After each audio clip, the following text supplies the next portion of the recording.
All yours. Good evening. My name, of course, is Tony Sutphin. I am the Financial Aid Partnership Manager at George Washington University, where I manage financial aid as well as athletic aid, um, ROTC funding, and the whole portfolio for undergraduate scholarships. So I can deal with a lot of areas about funding and what we need to do that. Um, to get started off, the very first thing I'm going to say is something that I have to tell many families from many areas is that don't think you make too much money to be eligible for financial aid. The reason I'm stating this is because the fact that I have many parents that come in that make over 100,000 and they say, oh, I make too much money, I'm not eligible for aid. And what you don't realize is I manage a portfolio of a little over 18 million. And in that portfolio, um, many of the donors say, did the family file the financial aid? It doesn't say what was the family student aid index. It doesn't ask what the family contribution is. It's asking if you filed. If you don't file the FAFSA, you're sending the message to the school you're applying to. I'm not interested in any kind of financial aid uh, other than federal aid. And it's important to make sure as a family that you fill out the FAFSA for each year. It's free because obviously it's a financial aid form that's filled out for all families and it should not cost you anything to apply.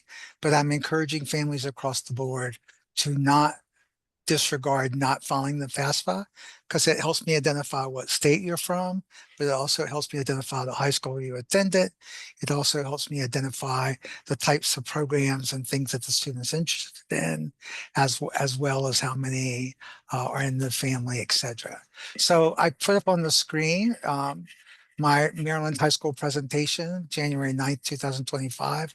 If you can see that, I'm going to start my presentation from here and start off with what is financial aid. I'll go over the basics of financial aid. Financial aid is where schools look at financial assistance to help with the cost of school for things like grants, scholarships, parent loans, uh, and employment opportunities like federal work study. How do we determine that need? Is we take the cost of attendance of any school, and I'll use my school as an example because it's always a shock example for me, at least, to attend George Washington University for the 25-26 school year is $92,087. Uh, that's a lot of money. And also, it helps establish the cost of attendance for a school. Each school has a cost of attendance that they build based upon the cost for a student to pay tuition fees, room and board. When you fill out the FAFSA, you will get a thing called a student aid index. That student aid index is the family awarding category that the financial aid can fall into. It is not how much financial aid the student is going to be offered. And it's also not the amount of money that the family has to pay. It is an awarding category that helps us determine. And so therefore the student aid index, each family will have a student aid index. It also looks at outside resources. And this is things that are coming from other things like private donors, high schools, etc., equal a student's financial need. The cost of attendance is a budget derived by the school you're attending to show the approximate cost of aid for a student to attend that university, in this case, 2025-26. For the undergraduate populations, this includes things like tuition and fees, room and meal plan, and that's room and meal plan on campus for freshmen, as well as room and meal plan for students that are off campus in their sophomore, junior, or senior years. It also builds into a fact of books and supplies, personal and miscellaneous information. That would be things like personal expenses and transportation allowance, which is to and from home to travel to Maryland by metro, by car, etc., are all built in, creating a student's cost of attendance. The, the FAFSA has to be reapplied for every year. And the big thing about the FAFSA is the FAFSA comes out in December. For anyone that's been reading the news or seeing the news, you will see for the last 2 years, there's been a little bit of issue of delay. We think that the federal government has finally worked that out and been able to correct this so they'll come out in December. October is the date it normally comes out. This year it came out in December. Last year it didn't finalize itself until April, which made last year a very challenging year for families filling out the financial aid form. I want to share some things that changes in the financial aid form for this year that are coming up. For this year coming out, the federal government has had several changes. They have made it very user-friendly by putting in a wizard about who's my parent. It helps dependent students identify which parents are required to contribute on their FAFSA. It looks at also separated parents, custodial parents, etc. It improved question texting and allowing the questions to be answered in a more easy one-on-one criteria for it to be looked at by the families for more common English responses to that. It's been faster verification. We've had students that have applied for the FAFSA and the information has come back within 2 to 3 business days, where in the past that was 2 to 3 weeks. So that has helped. It does look at more wealth being considered, things like real estate, stocks, bonds, investments, and trust. It has fewer questions on the FAFSA. The FAFSA used to have 108 questions. It's now been lowered down to 38 questions. It also sends results to more colleges. Students were able to apply for FAFSA for up to 10 colleges in the past. This coming year, they've allowed you to apply up to 20 colleges. It automatically transfers tax data, which is something new, and that all families, and we will get into this in just a second, all families are required to say yes to that question to have the IRS send that tax information. If the family decides not to allow the IRS to send that tax information, they will be offered no federal financial aid, no work study, and no loans. So you in the older days, it's been difficult when families say, please send me unsecured 60 or 70 pages of tax forms. That's the purpose of this automatic data, because it automatically transfers from the federal government to the school. It's encrypted and it makes it much easier for doing the form. Each family member, meaning mom, dad, and student, needs to create a FAFSA ID creation. That FAFSA ID is the same FAFSA ID that you will use for yourself and any other children that you have in the financial aid program through all the years you have students in college. The scholarship service I'm going to reach out to you about, because during this past 2 years, we've seen more and more students apply to school. And someone had mentioned before, if you've got 2 children, do you have to fill out a FAFSA for each? And the answer is yes. You should always file a FAFSA for each child. Each child has a FAFSA in the list of schools they're going to.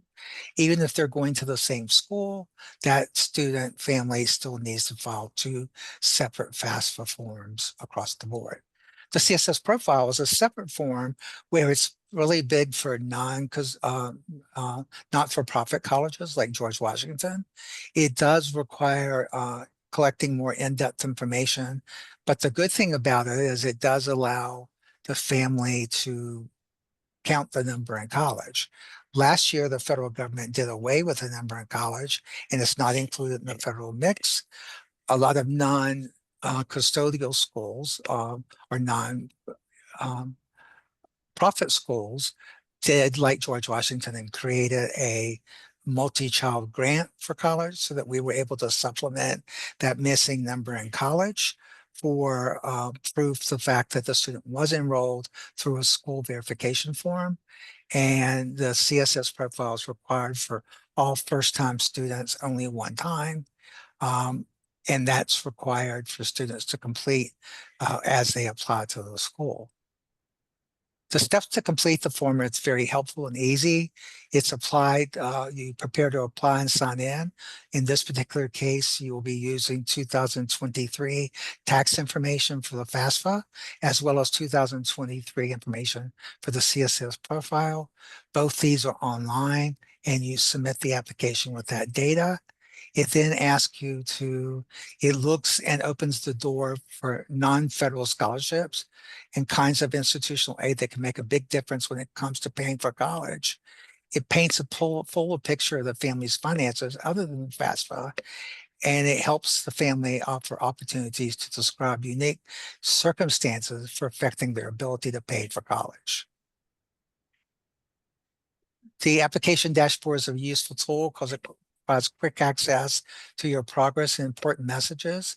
It asks you about your income, your assets, and expenses. If your parents are separated or divorced, review the divorce or separation section to learn what to expect. The person that fills out the CSS profile is the person who provided the most funding in 2023. And to let you know, in the CSS profile, again, it's the parent that provided the most funding, not who the student lives with the most, but who provided the most funding, financial help um, from 2023.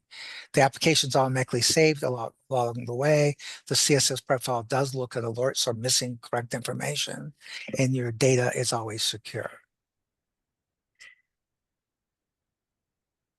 One of the benefits of using the CSS profile is the FAFSA last year did eliminate the adjustment for more than one in college, and this drastically affected the Pell Grant. Obviously, students that were Pell Grant eligibility, which is the largest, one of the largest need-based grants, it took the number in the family divided by the number in college, and it created a student aid index called a expected family contribution. This year, it created a student aid index, but that number was much higher because the FAFSA does no longer count that number in college. I was recently up on the Capitol Hill probably 2 years ago now, and I asked them why, because it made no sense to me if you had five in the family and there was 100,000 in college, how you could take away a second child in college and think that the family income was going to be split multiply between the same income was going to be able to be paid by each student attending college. So that's back on the wraps again with Congress for them to relook at that, because they got the most grief about that change because they don't understand why the federal government got involved in taking away one of the more important assets of the Pell Grant. As I said, the CSS profile also opens on October 1st, which is the same day the FAFSA is going to open for 2025-26. Because each school has a different profile, it's important to make sure that families hit the admissions deadline dates, because students should check with their colleges they're applying to make sure they turn their forms in on time. Professional judgment did change as well. Where this is where the FAFSA, if any of you have taken SAT or ACT classes or scores, you will see it's a reflection of one moment of your life. The FAFSA is a reflection of one moment financially of where the Fed um, is the one that has the unusual circumstances of saying, since I filed my FAFSA, there's been a drastic change in income, or there's been in COVID, we had a lot of families that went from deaths in families and high medical expenses to having new family members move into their home because of COVID. And so by doing that, we allowed families to write appeal letters and explain to them that their income changed because of, for example, my California families are very concerned tonight because of the fires in California.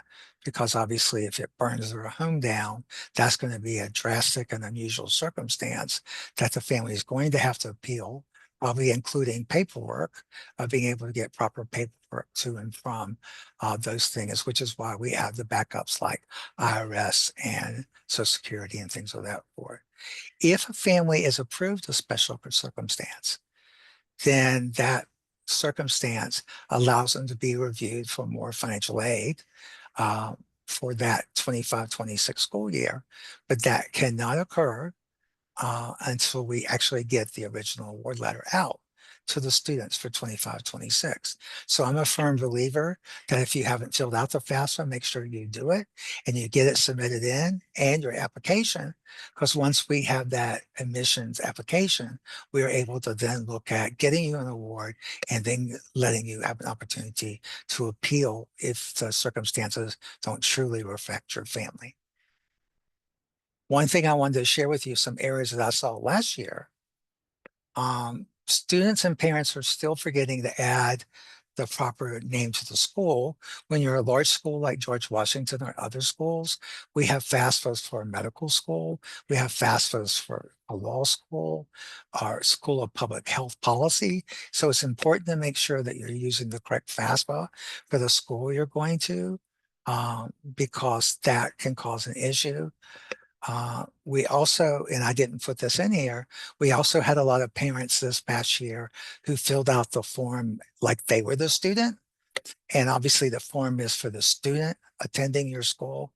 Each student has to have its own financial aid form. The family is forgetting to check that both parents have to check the IRS tax block. Even if the family, for example, mom works and dad's a stay-at-home dad. Dad's a stay-at-home dad. He still checks the box because there's been a report that he was not required to follow taxes or that his taxes were part of his spouse's information. And is going to verify that with showing zero income. International parents for the first time can apply for a FAFSA identifier number. And that number obviously will come into IRS and say, this person did not file US taxes. And so therefore it will allow us as a school to realize this is an international family that does not have um, FAFSA data. From there, not completing the CSS profile in a timely fashion. Many families say as a private school, that's a lot of information, but if the school requires it, public or private, it's best to have that conversation with the schools you're applying to, because until you get that data in, you're basically at a standstill still from there. Turning in documents is many schools are switching to 100% verification, which means we at George Washington do that, which means we verify all the information that you put on your FAFSA. So therefore we will ask for things like the number in the household, verification of the student non-filer, and things like that. So we have it. It keeps the federal government from verifying the student, but also by doing it up front in the freshman year, it automatically allows us to have all the data so that when we award the student, they're 100% clean, they're 100% verified, and their aid is constant for the 2025-26 year. Following proper appeals, we're basically saying in appeals, I'll tell you an appeal that isn't going to work, and the give me more money appeal, while very popular, is not going to get you any more financial aid. I need more scholarships. And you're going to say, well, then why? And say, well, there was a death in my family. There was a divorce or separation. There was a high medical expenses. Each family has a story. And when you file an appeal, you have to give that documentation through a proper appeal process so that we have that data, because we can't just go in and change FAFSA data for no reason, as well as if you change FAFSA data on your FAFSA, we are going to ask for documentation about why you changed your FAFSA as a family, just so that we have that documentation with the school. So that brings me to my information. I've heard lots of questions and trying not to read them all. I see Catherine's been trying to keep up with them, but welcome to my world every day. That's the kind of questions you get. When I came back from vacation for the Christmas holidays, I had 1,112 emails, and they were mostly saying, "Where's my aid? When will we get paid? What about this? What about that?" So as they were dinging, I was like, "Yeah, you get one done, you get another, you get one done, you get another." So, Catherine, how can I help from here? Sorry, I had to unmute myself. Um, I'd like to have you review a little bit about parents who are divorced, Okay, because this does come up fairly often. Actually, there are a couple things. One, let's start with that. Parents that are divorced, and let's say the student has contact with the parent that they live with and no contact with the other parent, but okay. the other parent is still alive. If they don't get any money from that other parent, how do they handle a situation like that? That is called for example, like on the CSS profile, that's called a non-custodial waiver. Mhm. You can actually ask for that waiver that says, I am in touch with my custodial parent.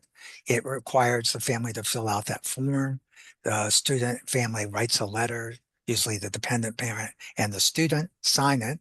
And then they have to have a support letter that goes along with that that states, I am a close family member. Excuse me, I'm a neighbor, I'm a minister, I'm a college, high school counselor, et cetera. I know this family, and this is what I've observed in regards to this family. It's a support letter. All three of those things come in.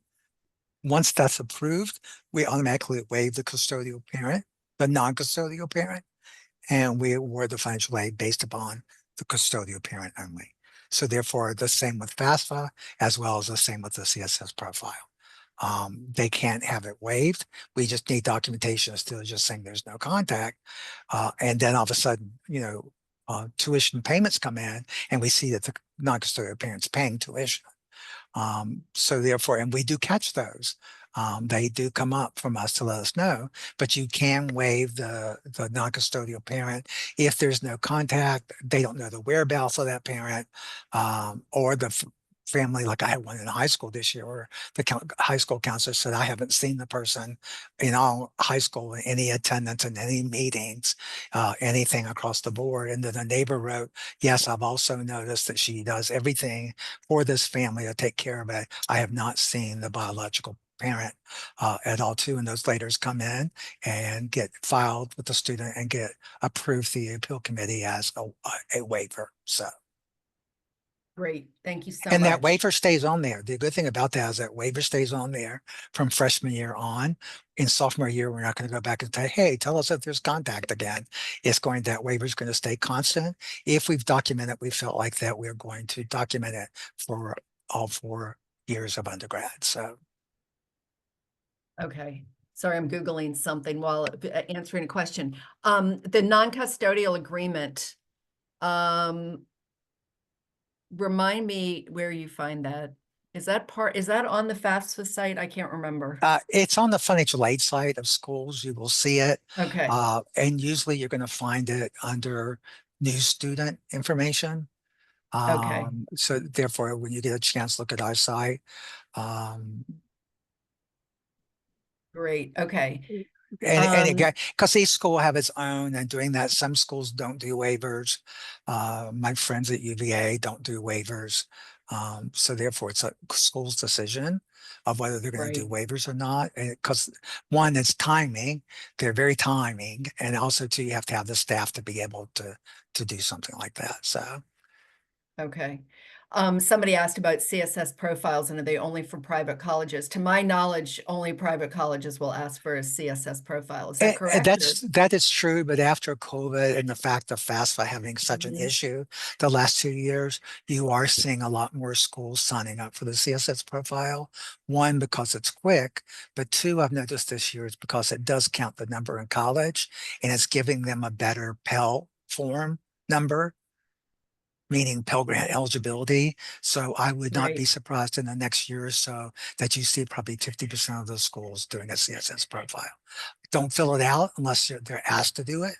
But I would let you know that that's my take on that for right now. So, Okay, and that's what I tell people too. So, Sure. okay, so this is we're getting this question again. Now this, working for Montgomery County Public Schools, I and my colleagues are all getting a heavy push to get families to complete the FAFSA. Okay. And Montgomery County is a large county with a very diverse population from the ultra rich to the ultra poor. Right. And you know, repeatedly, we don't know how much money people have. It's none of our business, but we have to tell everybody to apply for the FAFSA. It is still very difficult to convince people who are of substantial means to apply for the FAFSA.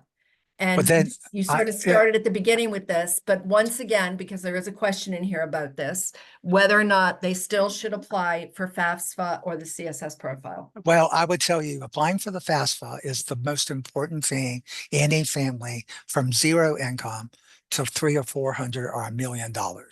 If I have a donation, and that donation, for example, is $30,000, and it says award to a student who has need, and I found, not need, a student who has filled out the FAFSA, and I look in my list and I get a list of students who is a chemistry major who is attending school. Well, when I come across someone that makes 300,000, they're automatically disregarded because they didn't fill out a FAFSA. Mhm. And so what happens is my goal would be, if you want to give up on scholarship money at big schools like GW, who has a lot of scholarship money, then not filling out the FAFSA is the worst decision you could ever make. Because what happens is, and some people saying, I don't want my information out there. Uh, the the um, scholarships are based upon things like community service. Yeah. What have you given back to your community? What kind of leadership roles have you had in your area? That can be from poor to maximum well off. The families are saying, they get this thing saying, oh, I make too much money. That's the biggest thing I wish I could get out of everyone's head. Because when Mhm. they say I'm making more money, I've come down to in the last 23 years of doing financial aid of saying, hey, Catherine, man, I had you, it was between you and another student for $30,000 and you lost $30,000. Well, if I apply now, it's too late. We're already in the choosing process. So I can't say whisper, whisper, apply again. That's not fair because everyone else should get the right to apply. But if you do not fill out that FAFSA form, you can just say, well, go through. It's almost like you saying on the FAFSA, which is one of the questions that you should never say, I'm not interested in financial aid.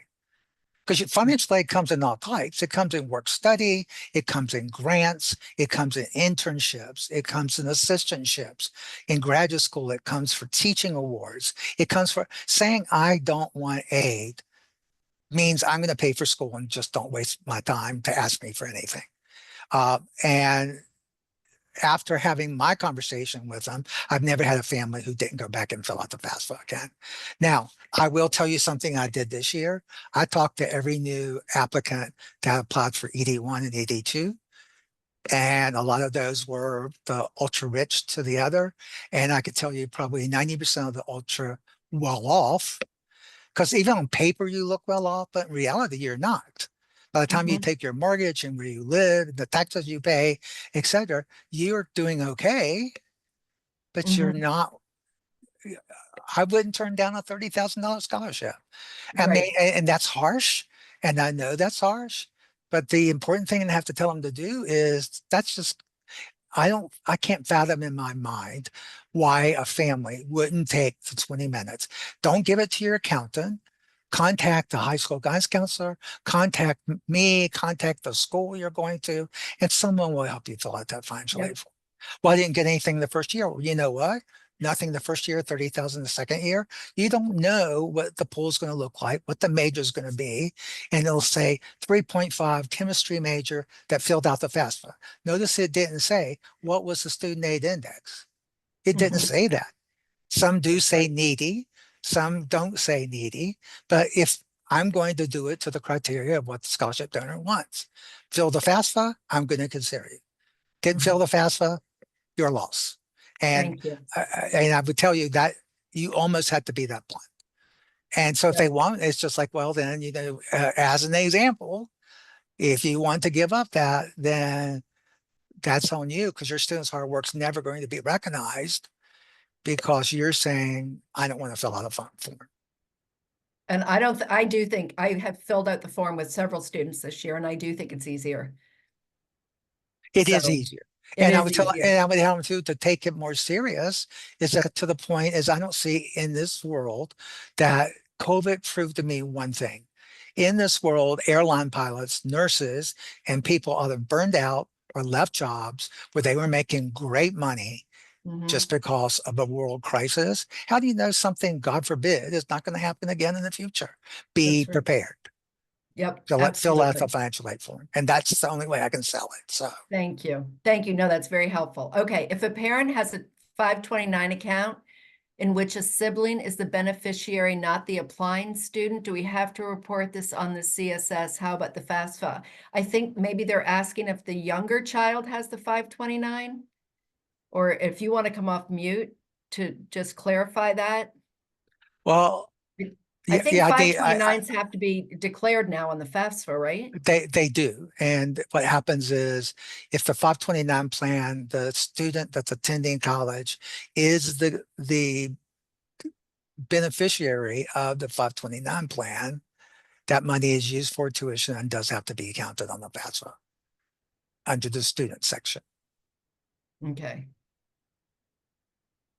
How does GW University disperse scholarships? Are they based on GPA or other criteria? And what is the average scholarship amount? I don't know if you can answer that or not, but I can't, well, I was going to say, for example, the GPA criteria, some will say women in College of Arts and Sciences who have a 3.5 or better. Some will say must be someone from, and I'll just use your area, from Montgomery County, Maryland, who attended any Montgomery County school, who filled out a FAFSA, who has a 3.0 or better. You will lose this scholarship if you drop below a 3.0, mhm, but you will have this scholarship renewed if you keep 3.0 or better every semester. Or the scholarship amounts range from so as low as 2,500 to as high as a full ride, which is $69,000 for our school. And I can't imagine that's life changing. I mean, when I went to school, that would have paid for two or three, yeah. 2 or 3 Me years too. for going to Virginia Tech. That would pay for 2 or 3 years for me when I went to school. So it's like I said, they vary. They're competitive. The biggest thing we still have an issue is people are saying, I just don't want it and I can't make um, that I just saw it says the 529 is for the younger child. The younger child 529 does not show up because that 529 is not for the current student that's attending school. They just Great. sit online. So the younger child, Deb doesn't need to count that because it's for the younger child. Until that younger child starts college, it's not countable. All right. Keep it coming, folks. There must be more questions. Oh, can you talk about the MISFA? I have no idea what that is. The MISFA? Oh, that may be a Maryland thing only. You're in DC. Okay. The MISFA is for dreamers, undocumented students, etc. So don't worry about it. Yeah, I If was gonna any say of you have questions, that's handled through admissions. And what happens is I've tried not to get part enrolled in the SAVE program or anything with the change of administration and the possible changes that can happen. I've had to defer every family to the admissions office because okay, that's where it starts. Financial aid wise, I haven't had anything to do with that at all because they make a decision and go from there. okay. So. So what I will say to you, and I don't want anybody to tell me what their situation is, but if any of you have students who are undocumented, there may be a way for them to still apply for financial aid. So that is something that we, the college and career advisors, all are well aware of. So reach out to your college and career advisor. If you don't know who that is, ask your child's counselor who it is, and you will be referred to them. We can help you with that. But I do have a couple other questions. Yeah, Um, I'm fine. I've got plenty of time, so. Okay, so one of the questions, and then I'll go back to another one because this is part of the reason why the FAFSA made these changes. Students do not see the financial information of their parents. It used to be that you had to get their 1040 form, their tax returns, and you manually entered if the data retrieval tool didn't work. The information now comes directly from the IRS, and it does not show on the form. So you do not see it. Only the colleges will see it. Um, if a student submitted an application and checked not applying for financial aid, does this need to be changed on the application form, or can it be changed? I guess is more the question. The Um, family, yeah, the family needs to go into the FAFSA and correct that. You need to uncheck that box because if you do, you're not going to be considered for any aid at all. well, Loans, grants, or other. I think they mean on the Common App when they were applying to the school. That is one of the questions on the application. I would think that they would want to go back to that school and Yeah. state the fact they want to do it. Because if I'm the merit scholarship awardee in admissions and I see that, I'm going to bypass your application. Okay. And actually, again, we are here to help. We can call the school. We can just talk to the admissions rep or email. We have contacts for all these admissions reps. We can contact them and ask them to make that change for you. So we're here to help as well. Back to divorced parents. If parent A has remarried, does that parent also have to, sorry, I've been admitting somebody, also have to include the new spouse's income, even if the new spouse does not contribute, um, wait a minute, I just lost it, does not contribute to financially to care for the student. If the family has a person who remarries, that new remarried parent is countable in that family situation. In the household, under the same roof, in the household, their income, whether they choose to contribute or not, is still considered as part of that income of that family. If the mom is considered the one that provides more financial Correct. support for the student. Right. Okay. Okay. Um, this question, it really depends on the school. Somebody's asking, what percentage does community service and volunteering play for scholarships for a senior? It really depends. Some It, schools it, it have depends on what it scholarships. is, what happens. Some going to say community service, some say the Black community, some say, that they'll name specific company or communities that they help Hispanic, etc. It depends on the school for sure. Okay. Another divorce. If parent B, who does not remarry, fills out the FAFSA, does parent A also have to fill it out? No, again, it's only the parent that provides the most money to the child. Correct. The In support 2023. in 2023, which I'm Correct. just going to bring up another point because this did happen with a student of mine in regard to whether or not you should file the FAFSA. So because you're using tax returns from 2023 and you're filling this out now, what if it's possible that you may have lost your job since 2023, or Correct. it's possible that you may lose your job between filling out or not filling out the FAFSA and getting your decision for college. And if you need to go back and contact the school to appeal your financial aid, but you never did the FAFSA, that could hurt you. If you never applied for FAFSA, you now have lost your job and you need to call the school, they don't have a FAFSA to refer to. They may not be able to help you. At least that's my understanding. You are correct. Okay. Let's see, what else do we have? A couple more questions here. Income is high, assets are low due to the business. Oops, sorry. My phone was ringing at the same time as I was reading this. Wait, where to go? Okay, your income is high, but assets are low due to COVID business situation. Can you get aid? So you have, Do you have an appeal? I'm thinking to the point that we're still having businesses, especially family-owned businesses, being drastically affected by appeals because of COVID and changes. That would be one that you would want to document in an appeal. You just have to have the documentation of what it was versus what it is now. And if you have that documentation and the appeal letter and what you're asking them to do, they would look at, not saying they're going to guarantee it, but I would at least think that would be grounds for a proper appeal. okay, thank you. Are there any differences in the application process for international students who currently live in the US? It really depends. It sort of depends on how long they've been in the US, It and does. what sort of visa they're holding. Cor- Yeah, Yes, that's something you want to defer to the school. Every school has an international student office, and you want to talk to them because those rates and things vary according to the college that the international student is attending. So, yep, absolutely. and I Um, saw the one about disabled veterans to let you know every school also has a military and veterans benefit office that particular family would want to talk with that office about any kind of funding for disabled or veterans because there is, yellow ribbon funding as well as there is funding through the disabilities office. We have both the military and the disability and getting them in contact with the right people to be considered for additional funding to help with school. So, mhm. There are also scholarships for correct, those situations as well. So, and correct. again, we have our own scholarship database that we can share with you. So just reach out again. I'll just keep saying it.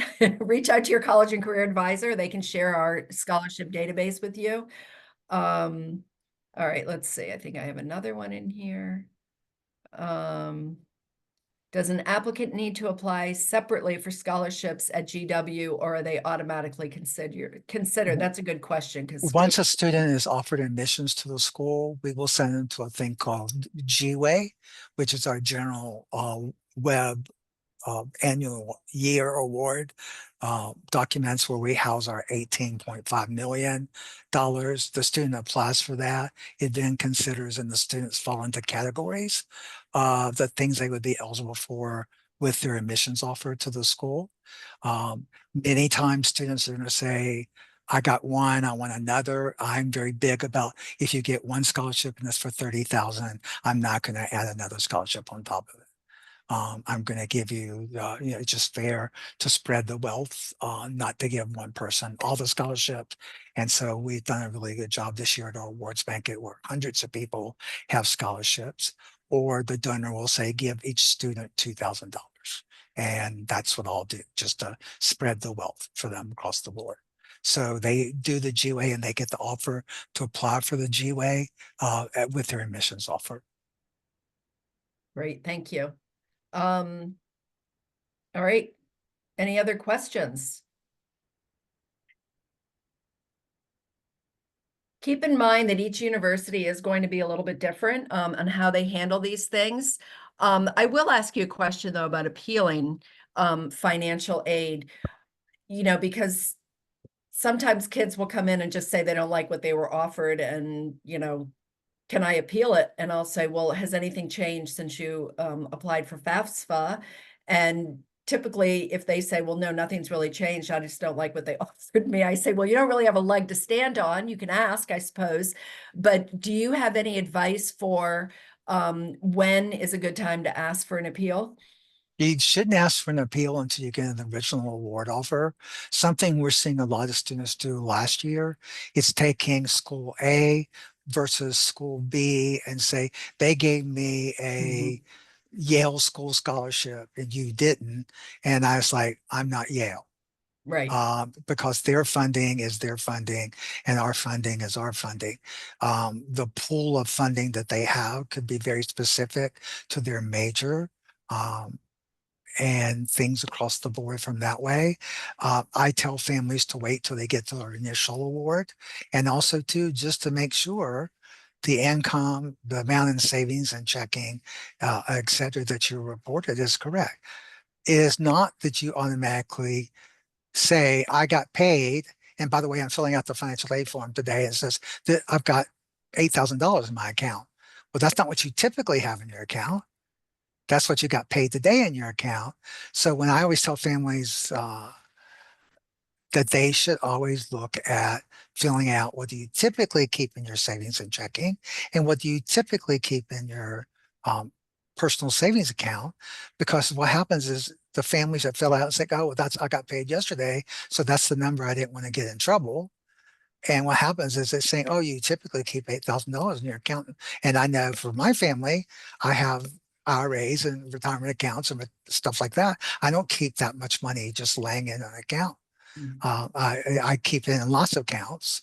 And what happens is when it looks at savings and checking, that is typical. And that's probably one of the big mistakes.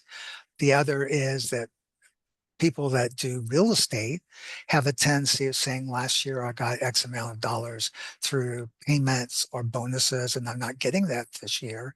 That's a drastic change that FAFSA doesn't know about, or neither does the school. And many families are saying, well, you should know I'm in real estate. I lost money. No, I don't.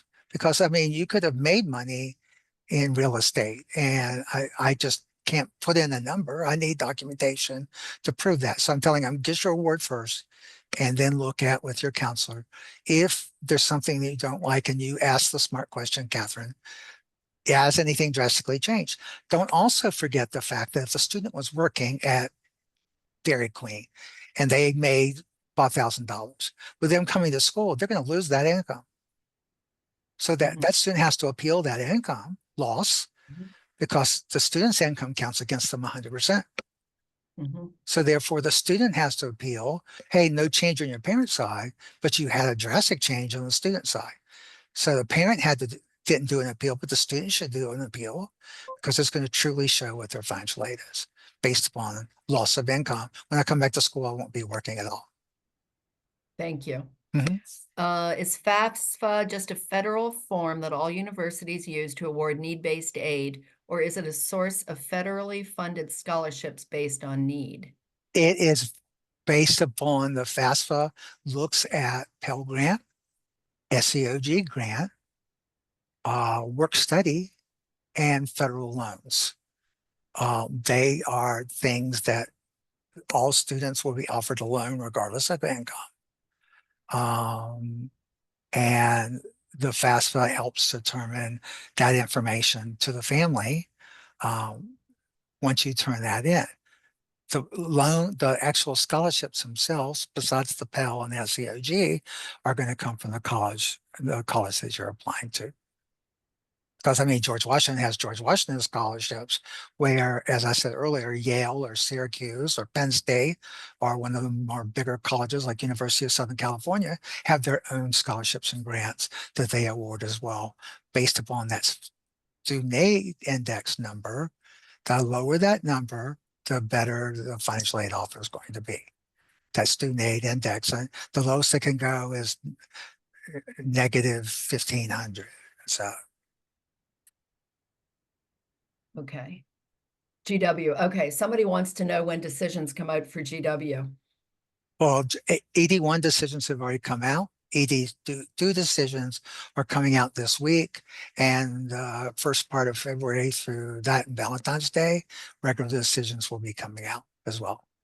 We had Thank you. 29,000 applications and we were able to choose about 2,800 students. So the pool was enormous and large and very competitive.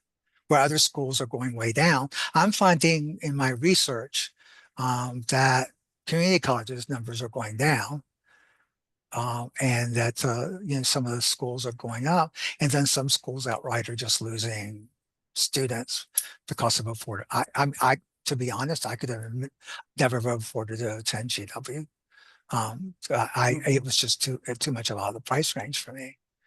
Yeah, me too. So I mean, it's a great school, but if I don't say yes to financial aid, I would have never, I would have never ever been able to consider GW. So, Yep, I agree. I went to Maryland, but it was a long time ago. man, All right. Any other questions? When do the students get to know about the FAFSA scholarships from their schools? So again, that really depends on the school. So once you get offered admissions at any school, the school is going to include a financial aid offer. So I say, Catherine, congratulations on your admissions. Within an hour after that, you're going to get an email that's going to say, here is your financial aid offer as well. That's Mhm. something we do at our school. And what I tell my students, and again, I know that there are kids and parents from schools other than BCC on this call, but my advice always is, if you have a good list of schools and you're happy with any of the schools on your list, or at least, obviously you might be happier with some than others, but if you would go to any of the schools on your list, wait until you get your financial aid offers from every one of those schools and sit down with your parents or guardian and go to the one that is the most affordable. That's my advice, but you can take it or leave it. We Because always tell them to especially, go down, narrow it down to two or three is what I always say. And then Mhm. decide if you're going to do an appeal. If you're going to do an appeal, send it to those three schools only. And then be willing to let the other schools, thank you, but no thank you, and let it go, because they will then re-award that money to other students and allows you to concentrate on those 2 to 3 schools. So, and Thank you. guys, you have till May 1 to make a decision. Yeah. May 1 is the national decision date for seniors for making a decision for 2025-26. Mhm. I think I know the answer to this, but I'm going to ask you. If a student, a US citizen, finished high school overseas and their parents reside overseas, can they still apply for FAFSA? It really depends on if they pay taxes, but I'm going to let you. No, it doesn't. It Oh, it actually now doesn't? depends. No, it now depends on the fact that, remember I said earlier, they can do a FSA. They can do that. We at GW, we allow them to apply for the FAFSA. They can sign the FAFSA with that new FSA for international students. We do require them to turn in a tax form from their country, which is transposed to US dollars, turn that into US dollars, and we're able to make an award based upon that. Great. Well, To I let learned you know, something. so to let you know that is not, it used to be that option. Last year it went away from that option, because if the student is a US citizen, um, and applying, his international family can apply for the FAFSA as long as they both get an FSA ID and complete that as saying, I did not file FAFSA. FAFSA will then come back to say, you're right, you didn't. There are no tax information on either one of you. It will clear that student to be looked at for financial aid for that school year. Um, okay, let's see. Wait, something else just came in. If an applicant more desirable if they are not, is an applicant more desirable if they are not seeking financial aid in that they would be paying full tuition? Yes, sometimes. Well, sure, if I'm the manager of the, if I'm the fiducial manager of the university, I would say, sure, the more of those we get, greater. But I would think that in realistic uh, times, um, probably we have 92 to 94% of students on some kind of financial aid, be they loans, grants, scholarships, etc. A person can just pay out, can pretty much just choose to go wherever they want to go. But Okay. as like I said, you're taking a risk in my life, in my opinion, if something happens, God forbid, from everything from death to COVID to any other kinds of things, I'm always the one, being a Baptist minister's son, to be prepared. And so therefore I would just tell you, have the FAFSA, have it filled, whether you use it or not, at least you know you have it. So Excellent. Okay. If one of the parents is planning to retire in 2 years, would it be considered when the financial index by FAFSA or the financial aid by the college is determined? in 2 years it will be. Yeah, exactly. So therefore it would be if they retire in 2 years, it would be um 25, 26, 27. They would they wouldn't see the benefits of that for 2 more years. Mhm. So therefore their undergraduate would be gone or completed before they Mhm. would be able to see the benefit of that retirement. Yeah, remember everybody, you have to file the FAFSA every year. It doesn't, because it changes, your situation changes, et cetera. So you do have to file the FAFSA every year. And remember, the federal government used to do only 1 year back, but what we found was many families were saying, haven't filled out my taxes, it's being delayed, my accountant needs more time. So the federal government decided to go back 2 years. So we're always 2 years in the past, because 99% of the families have done their taxes 2 years ago. Mhm. And in doing that, so this particular person, if their parents are retiring in the future, which is at plus 2 years, so 25, 26, 27, and that student's applying to school, Mhm. then what happens is that we wouldn't see that benefit until the third year of undergraduate program. Yes, okay, I'm not sure. Once my child's FAFSA form has been processed, do I have to submit a separate FAFSA form on her behalf? I'm not quite sure your question. But you have, yes, each year you have to file a new one. Is that what you're asking? I'm confused. Is there a place in the FAFSA to, oh, this is something different. Is there a place in the FAFSA to show expenses that are not on your taxes? It is not. Support of an elderly parent.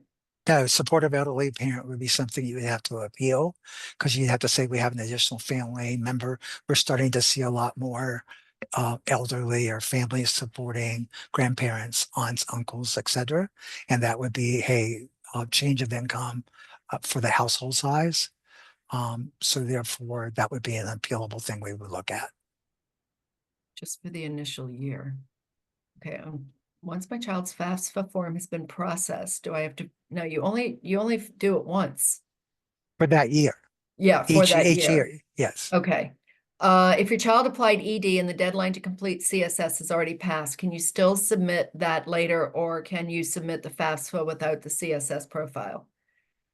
You can just submit to FAFSA. They're not going to do a financial aid award until they get the CSS profile.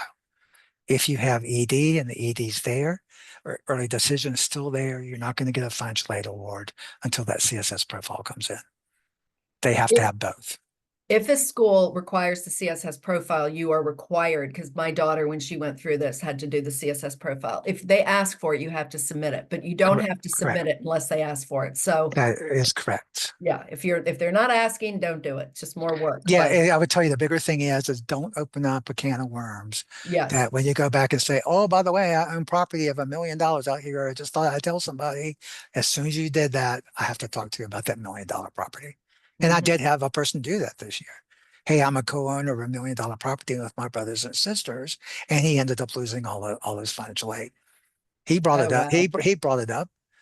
So you Yeah. just have to be careful what you share. I mean, if we're Yes. not asking, we're not saying tell us everything we need to know about your whole life. So Yeah. Yes. There you go. Only respond to what is required of you. correct.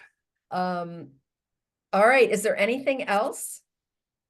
I found this to be very helpful, and somebody did ask about the recording. This is recorded. And if you don't know who your college and career advisor is in your high school, because there has been a lot of turnover, we do have a lot of new, we're called CCICs. I'll get to, okay, I see your question. I'll get to that in one sec. I just want to let you all know. Um, this will be shared with the college and career coordinator at all 25 of our high schools. If you don't know who that person is, you can either email me. I will put my email in the chat. I am at BCC High School.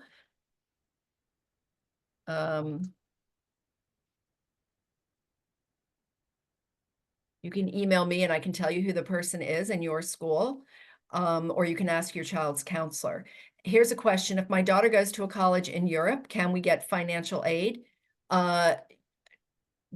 Yes, with some schools, the money you get in the United States can go overseas, but that, again, that's something that we would have to take up with the individual schools.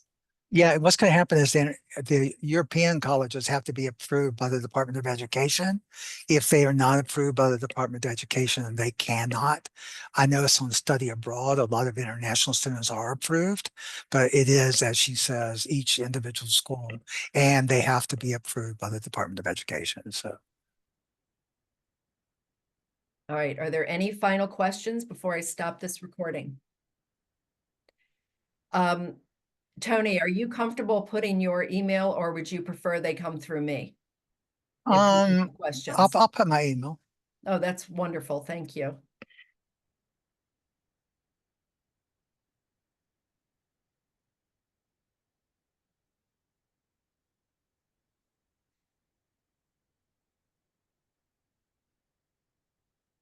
A little lopsided there, but Did you put it in the chat? I don't see it.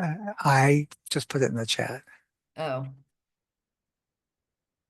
Huh. All right, I am going to stop this recording.